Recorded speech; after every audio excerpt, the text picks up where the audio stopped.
and we have Bryan Greene with us from NAR. April is Fair Housing Month, and we probably should have had Bryan on a little bit sooner than this, but you know, a lot of stuff hit the fan. It's been a crazy month, and a lot of plans and things kind of went out the window because our diversity committee was looking to do some stuff, but when you're not really able to meet or trying to figure out what the heck is going on, you know, we get to the end of the month really quick. So with that being said, we reached out to Bryan Greene last week. He was super responsive, shuffled around his schedule, was again flexible with us to move from originally yesterday to today. Bryan joined NAR last summer. He has a wealth of background and experience of dealing in the housing industry, dealing with HUD, working in HUD. With that, Bryan, welcome to Philadelphia. We're so grateful to have you with us, and the floor is yours. Thank you, Matt. You know, they told me it was always sunny in Philadelphia. I guess that's not true today, huh? No, unfortunately. No, a lot of things are different right now. First of all, let me just say that your association's really well adapted to the change. I'm impressed at all of the events you have going on between now and next week. That's what you ran down every single day, something going on.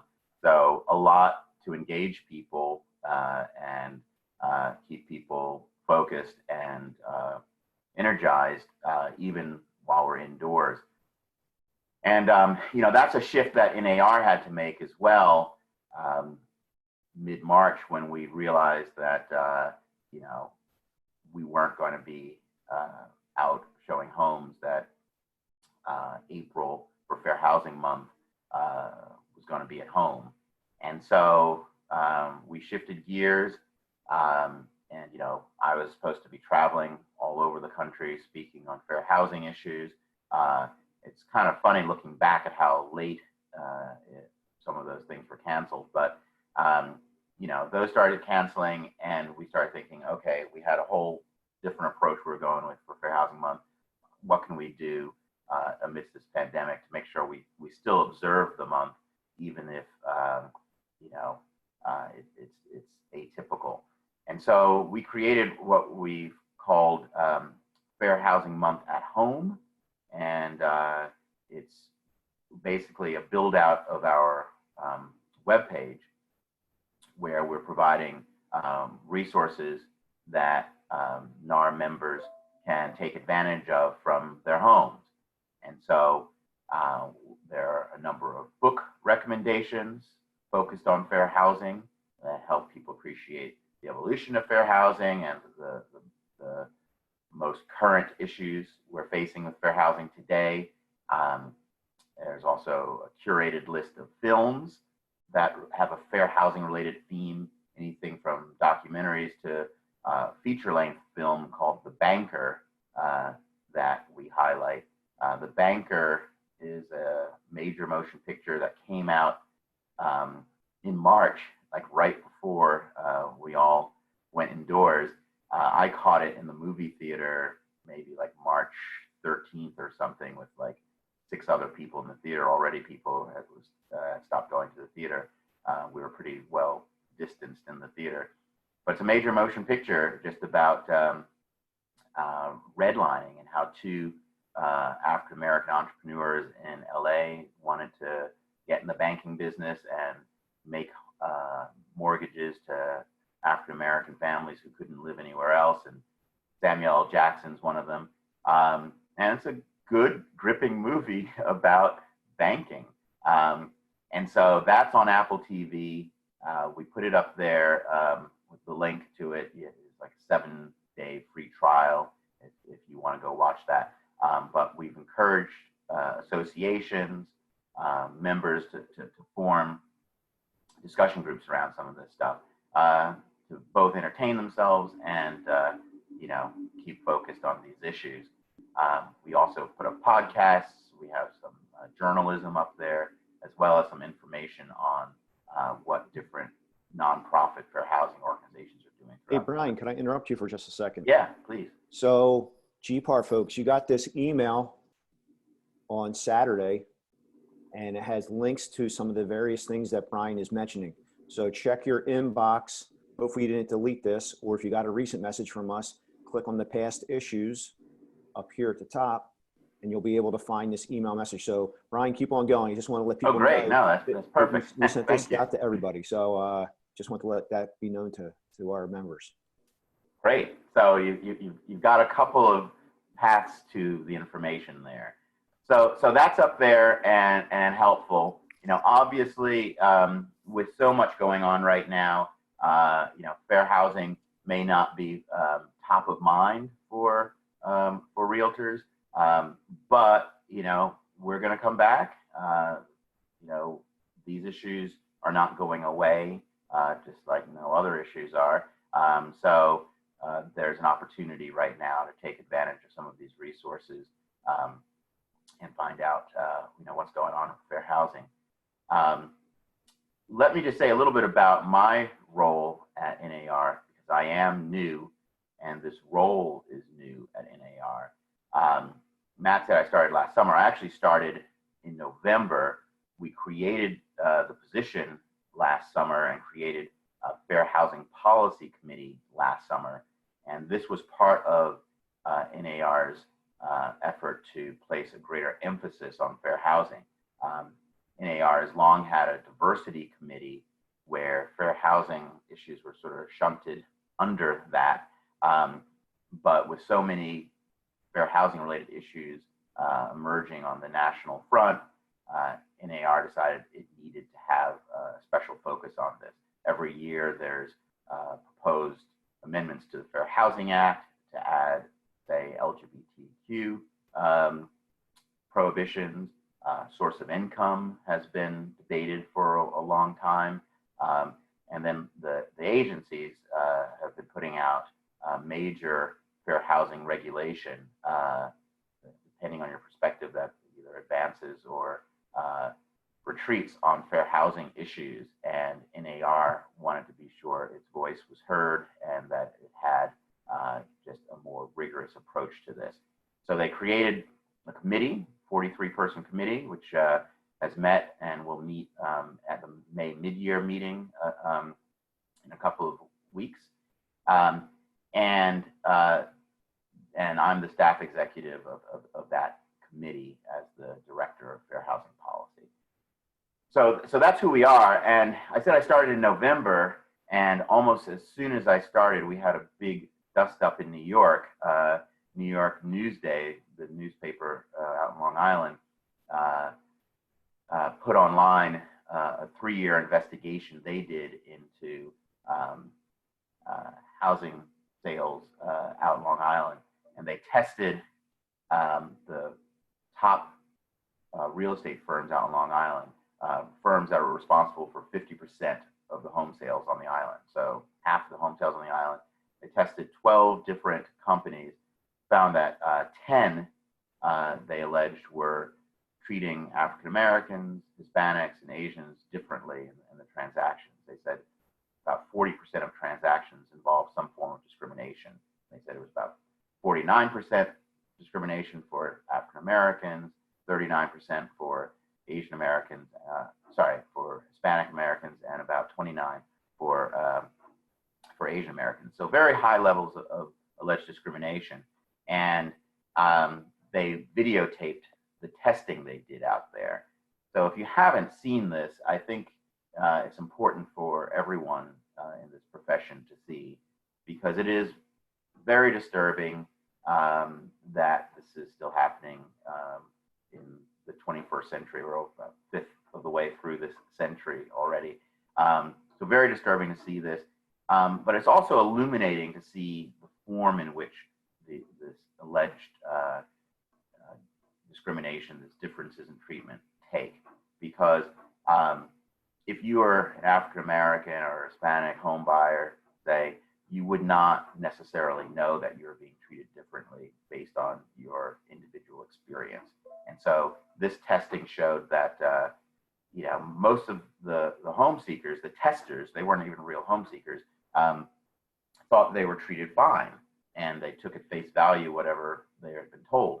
And it was only later when Newsday brought them together with, say, the white home seeker, that they realized that they've been told a different story, that they've been steered, or that they've been told they needed a pre-approval letter when they didn't ask the white person for it, or that they needed to give their driver's license in order to even see a home, even to go in a car when they didn't require the same as a white to a white person.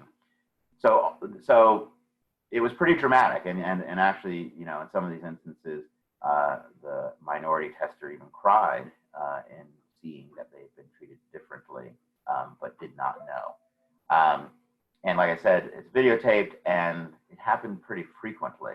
And some of the most offensive language were the statements that some of these agents made when talking to whites in describing, you know, the kinds of communities they're steering them from. So they would insult the schools, they would insult the population. And so this was my third week on the job when that hit, and folks said, all right, glad you're here, go take care of this. And so one of the first things I did was to come up with a plan for NAR on how we might address this. A number of people who saw the Newsday video and, you know, read this expose, and they had a whole raft of stories that accompanied this expose. Many of the people said, well, this just underscores we need to do more training. And I said, well, training, yes, you've got to do more training, but that isn't even really the primary issue here, because the investigation underscored that people had been trained. I mean, many of the people there on the video, you know, talked about steering. I mean, they would literally tell, say, a white home seeker, you know, I'm not supposed to steer, or there's this thing called steering. So they had all the terminology. This isn't everyday, you know, these aren't everyday words. So they had the terminology, they knew what they were supposed to do, but for some reason, many of these agents weren't doing it. So training, sure, we need to make sure that's solid. But the first thing I said is there needs to be greater accountability, because something's going on where people still think they can say and do these things and not face any consequences. And so, so as the first part of the plan, I said we have to have some measures that deal with accountability. But then I also said, well, you know, there's clearly still a cultural problem.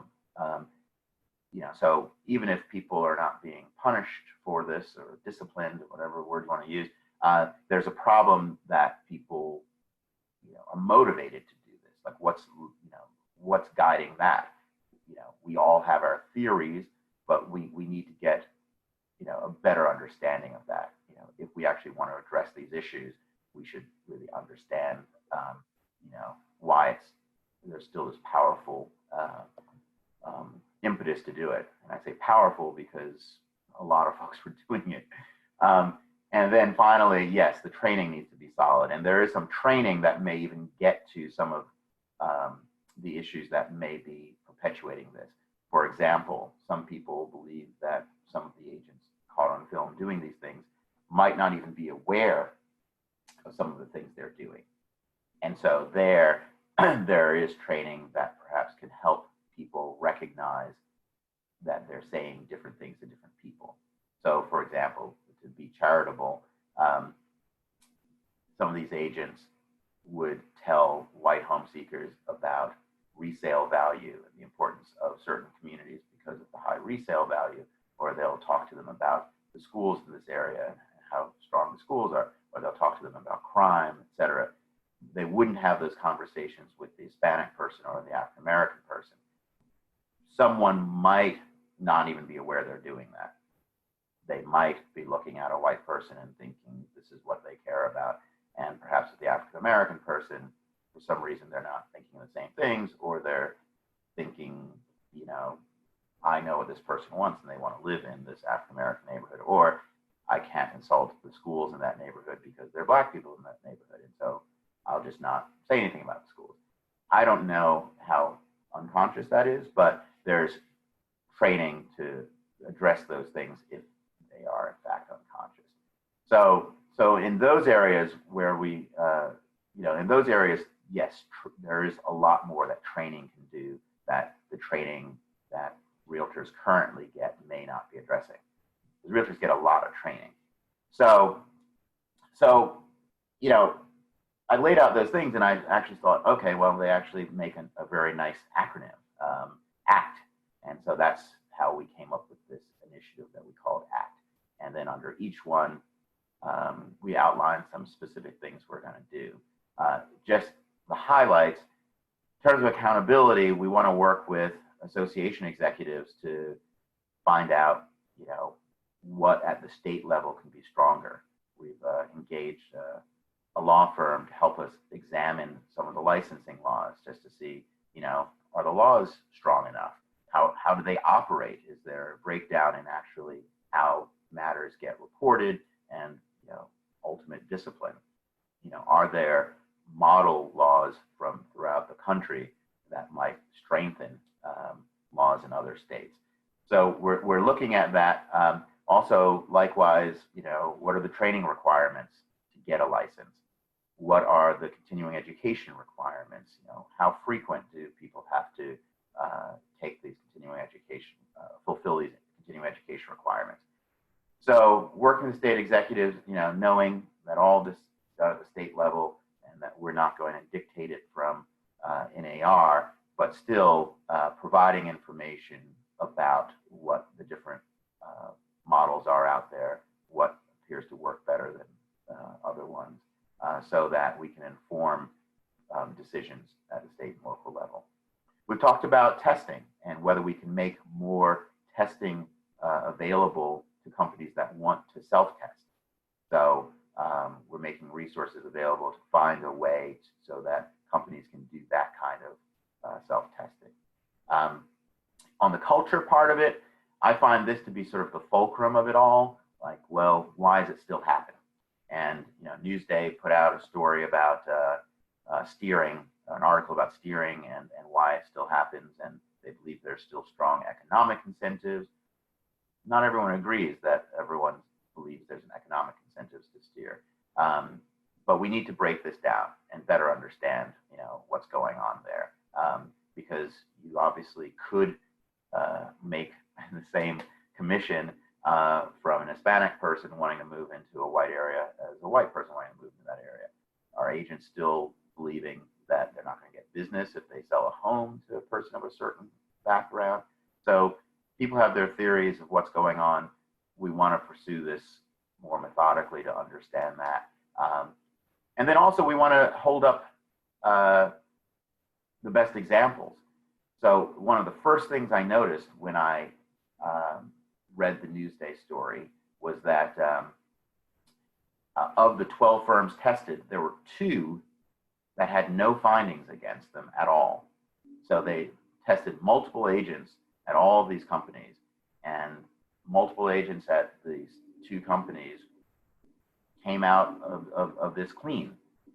So I thought, well, that's really interesting because, the data, statistics would suggest they would have some findings. So I think it's important for us to look at those that are getting it right.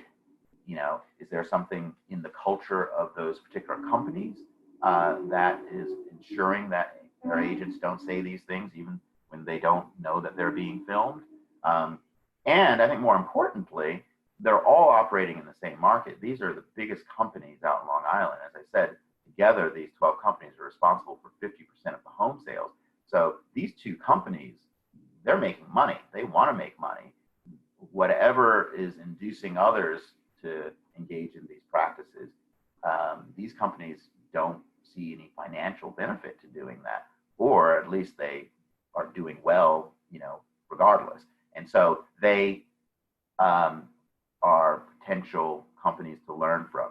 And there may be a way to sort of take that to scale to look at other companies and other best practices and have peers be the leaders on this. If other people in the same business, think there's a reason they need to do this. So I think there's a lot to do there on the culture side. And then finally, on the training side, I mentioned unconscious bias. The term of art in among the trainers who do this kind of work is implicit bias. And I believe the reasoning is that, bias is if it's unconscious, you don't know it. But if once you're aware of it, the goal is to help you recognize the bias that may be implicit in your behavior. And so this kind of training, a lot of companies are doing, for their staff and for a variety of reasons. It can be very useful for the National Association of REALTORS. We've never done it before. The folks who we have hired to do this training are very excited about it. They actually, some of them have housing background, so that's very helpful.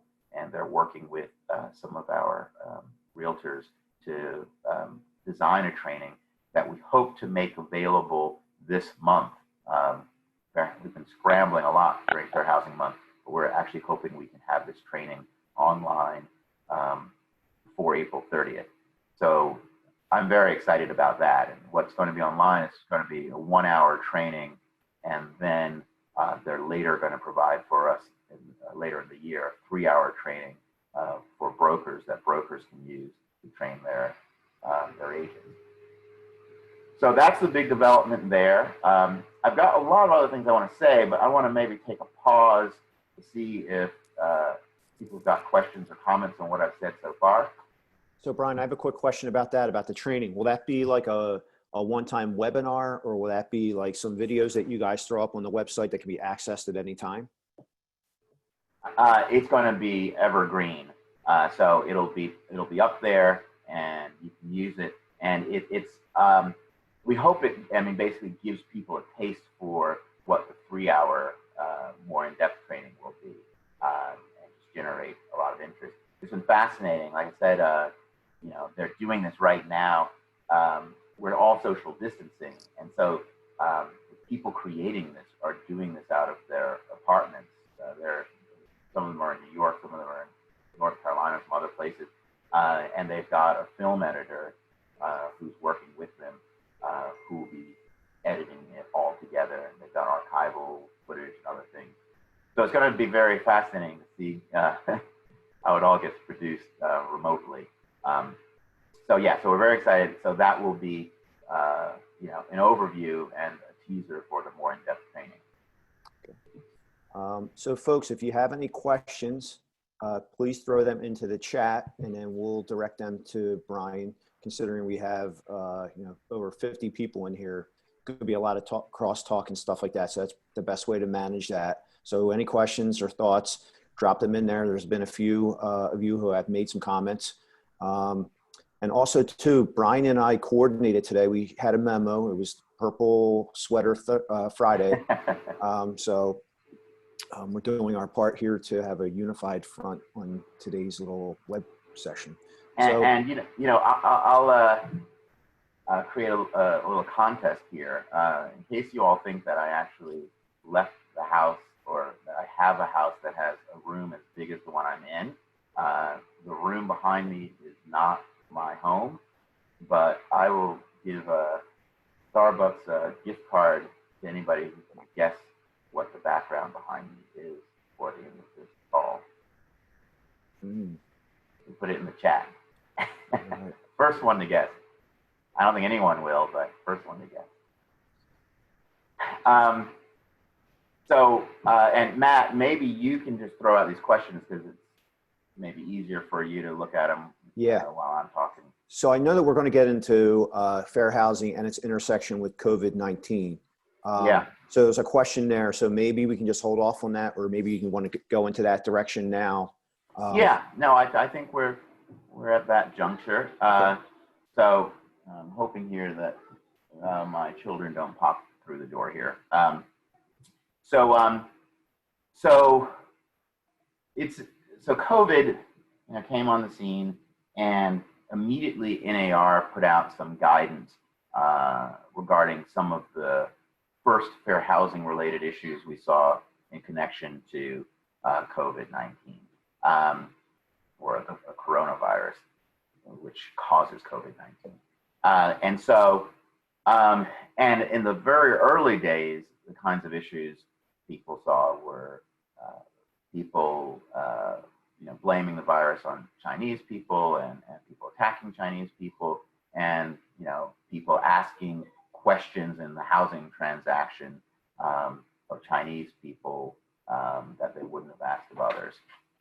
So that was, our first comments on this was, don't treat people differently in housing related transactions because of national origin.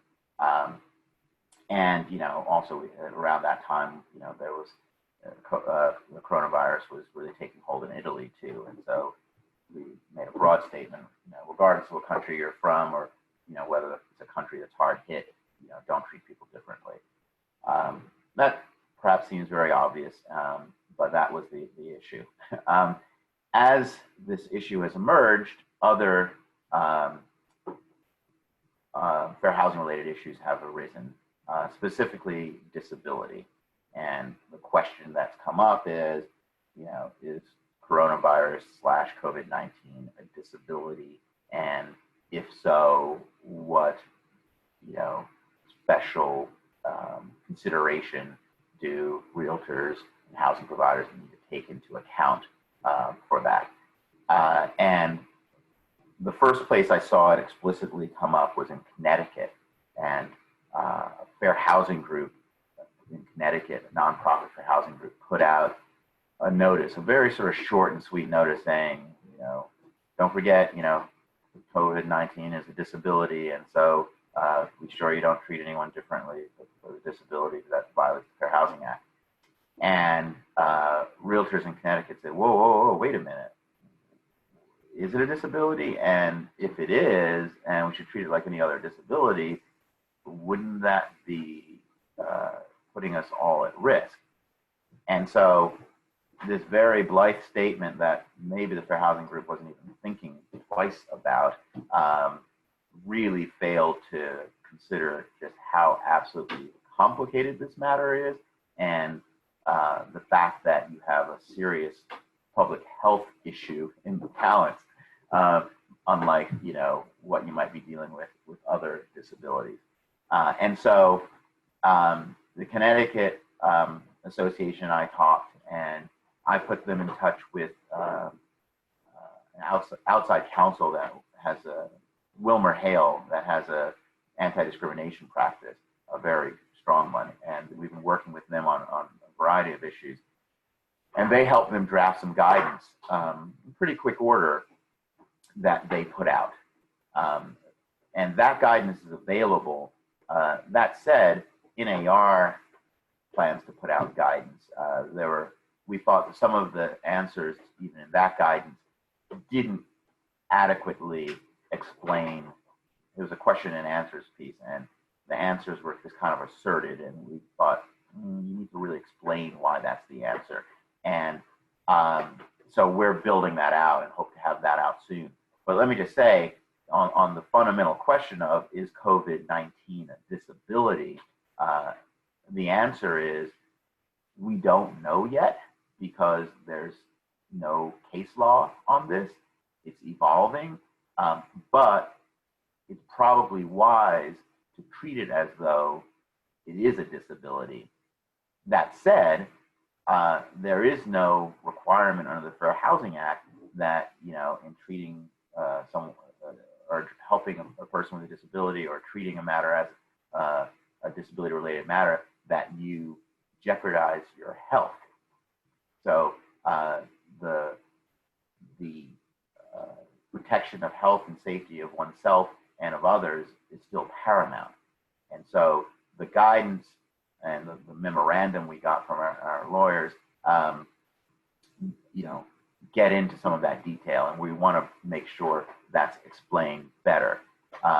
That said, there are things that realtors can do to protect the health and safety of themselves and others, and offer housing opportunities to persons who may have COVID, may have had COVID, and some of the guidance tries to address those things that you can do, like virtual showings, for example, to accommodate someone who might have a disability, and other steps you can take. Now, and virtual signings and all kinds of things you can do. I think it's also important, and the guidance explains this, that we recognize that many of the people, and maybe the majority or overwhelming majority of persons who have COVID may be asymptomatic. And so,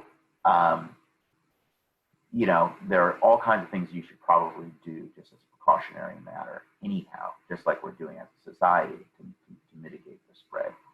And I think it's a whole other question of, you know, when is coronavirus or COVID a disability versus, you know, just something you have, because under the Fair Housing Act and ADA definition of disability, it has to be something that impedes a major life activity. And so, you know, the virus for some people might do that, but for others, you know, it may manifest itself, you know, as a cough, which would be affecting a major life activity, or, you know, it may be completely asymptomatic, meaning you're doing everything that you would normally do. So there's a lot of gray area in there.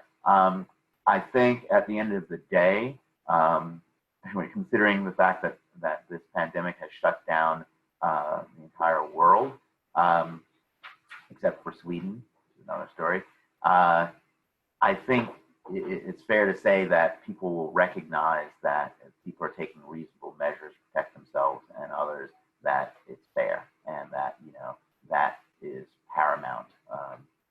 And, you know, you just have to you know, take reasonable steps and treat people of different backgrounds the same. Now, that said, we also see that COVID-19 is affecting certain populations disproportionately. So while I've not seen this arise in the housing market, there's always the potential that certain groups might be treated differently.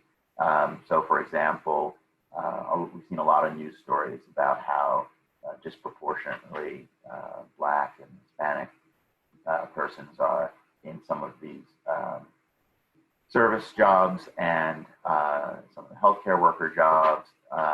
And so theoretically, you could have a situation where housing providers may perceive these populations as greater risk and might treat them differently or ask more questions of this population than they did of others to ensure that they are not, you know, infected.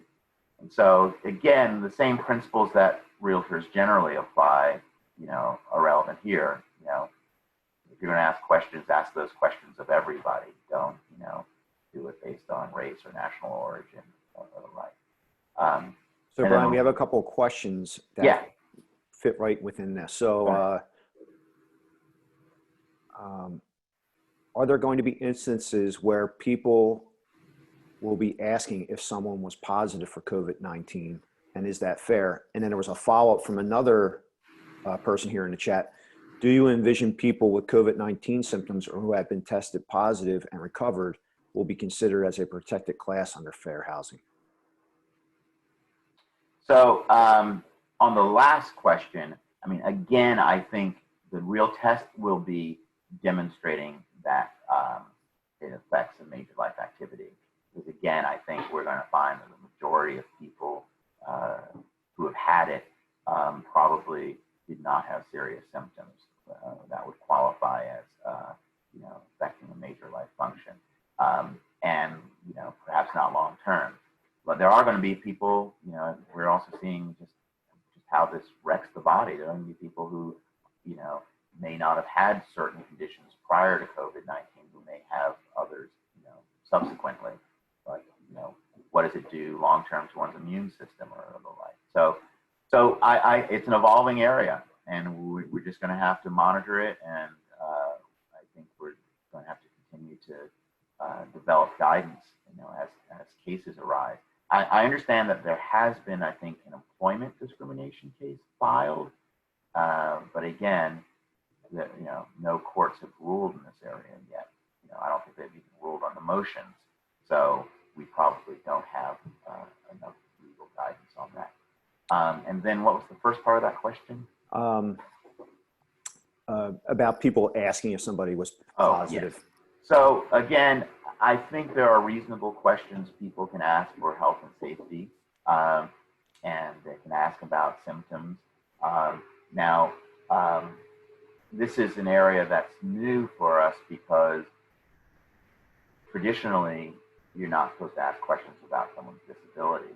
But if you're asking, questions of all the population to protect the health and safety of yourself and your employees or other residents, I think those are fair questions.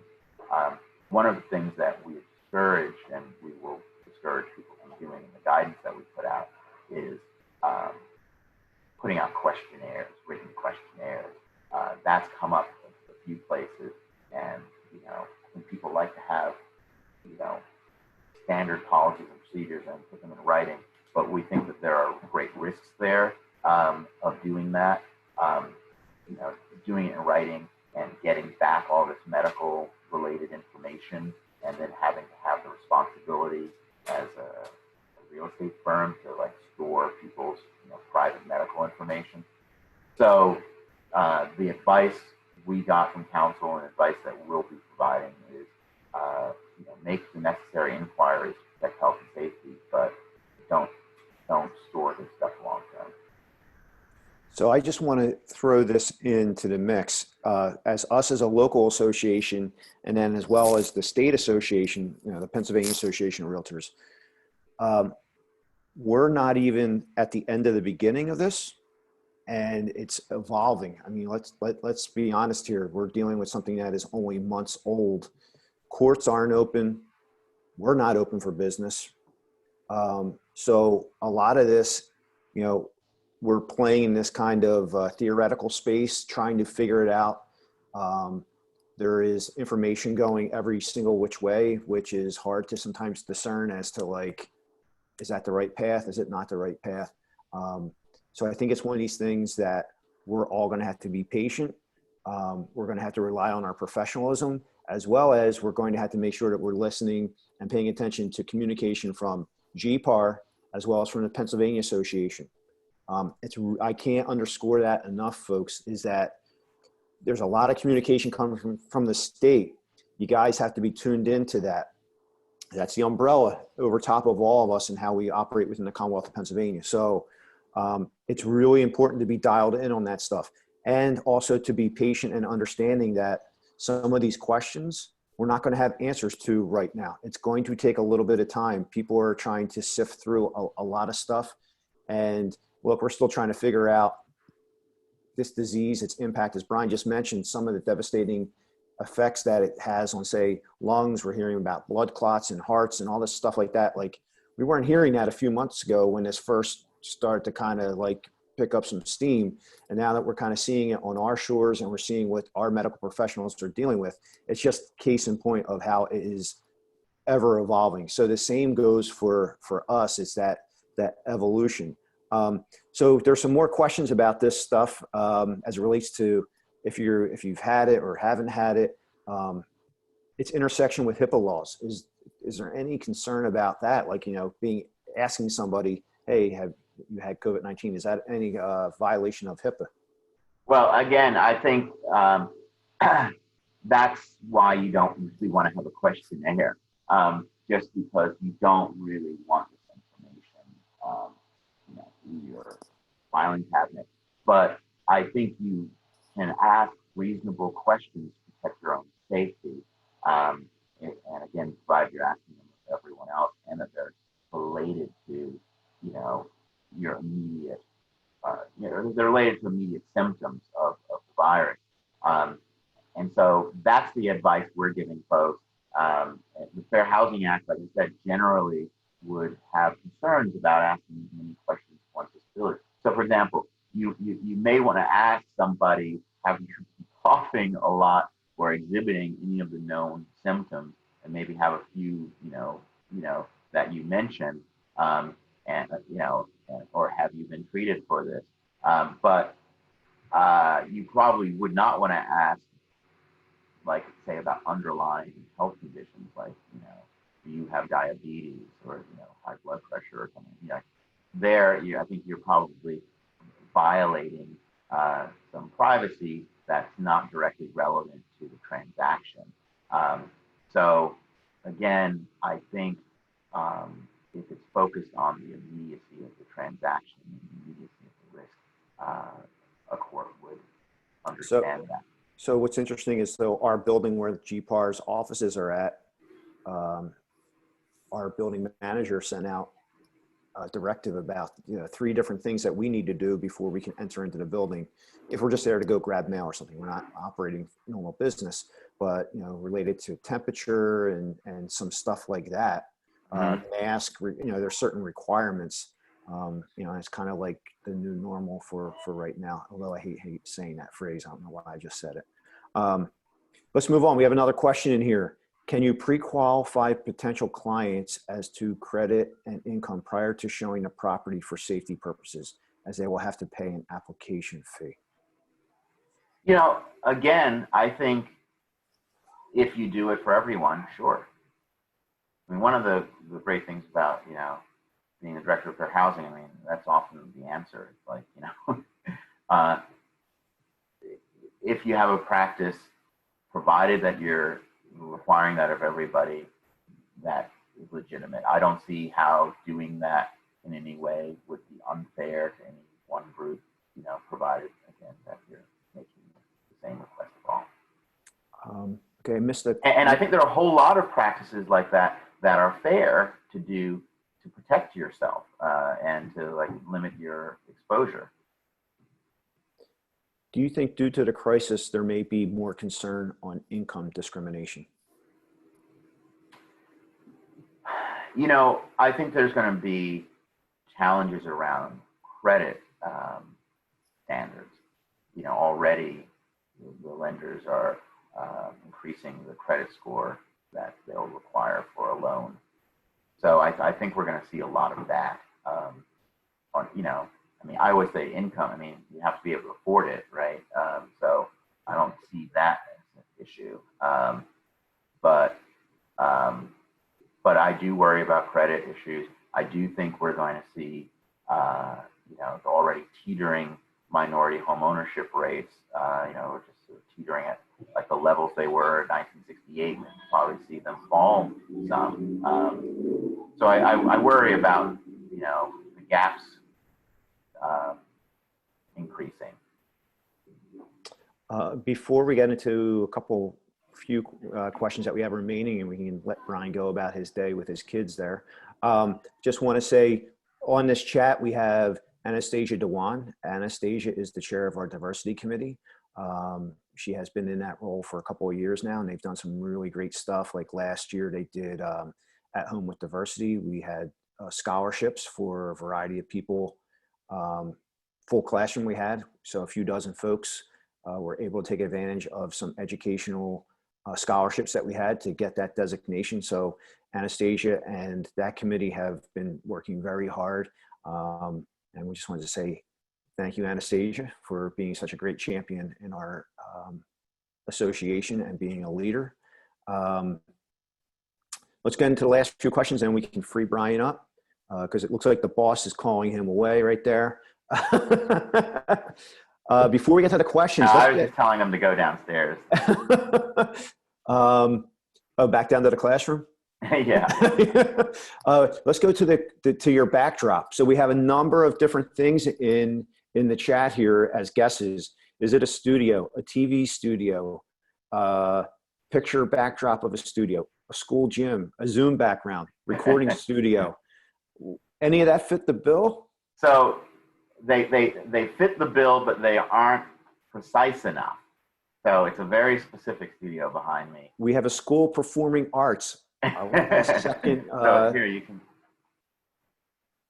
So if anyone was a big enough fan, as I am, of the Beatles, they would know that is Abbey Road Studio 2. And there we go. That's it's an iconic studio. So, yeah. So Summer from our staff just drops in Abbey Roads, just trying to get that free gift card. Good try, Summer. We like the effort there. I don't even like Starbucks, but yes, Abbey Roads. Yes. Very quick. Yeah. Okay, so let's round out these questions, folks. If you have any other questions, get them in the chat now so we can get them queued up for Bryan. So one other thing on COVID-19, the other thing too that's coming up, and some of it's privacy, some of it may be fair housing. It seems more a privacy issue than fair housing, but the multifamily challenges, multifamily building challenges. The Washington Post had a story about this, may have been Monday, just about the balance that companies are trying to strike between maintaining privacy of tenants and letting other tenants know there's someone in the building, who's tested positive. So people are hearing about people in their buildings who may have tested positive, and they're worried because they, might all share the same, HVAC system, and people are worried like, oh my goodness, could this be circulating through the vents? And people just have a general tendency to want to know if there's a risk to mitigate the risk. But at the same time, companies don't necessarily want to share that kind of information. I don't know if it's a fair housing concern so much, but we're starting to see more and more stories of that. I don't know whether you're seeing that in Philadelphia, but Washington Post ran a big story about that, and how it's coming up to Watergate and many of the other big apartment buildings. Yeah, we definitely have a concern here with, vertical housing, that say in some of the more rural parts of the Commonwealth of Pennsylvania, it's, there's built-in social distancing because there's so much space in between where they live and whatnot. Whereas you get more dense, structures are more, tall, and people, lots of concern about that. Lisa Silveri dropped a question in here. So Lisa, what's going on right now is both the state and the local are looking at, what kind of guidance has to be given to our professionals. So probably not a fair housing question, but yes, it's being looked at from a couple different angles as to give people proper guidance and suggestions in addition to what NAR has already put up on their site about safe practices. I have a question about how do you help those agents who are Asian, African American, or Hispanic to get equal opportunities in working environment?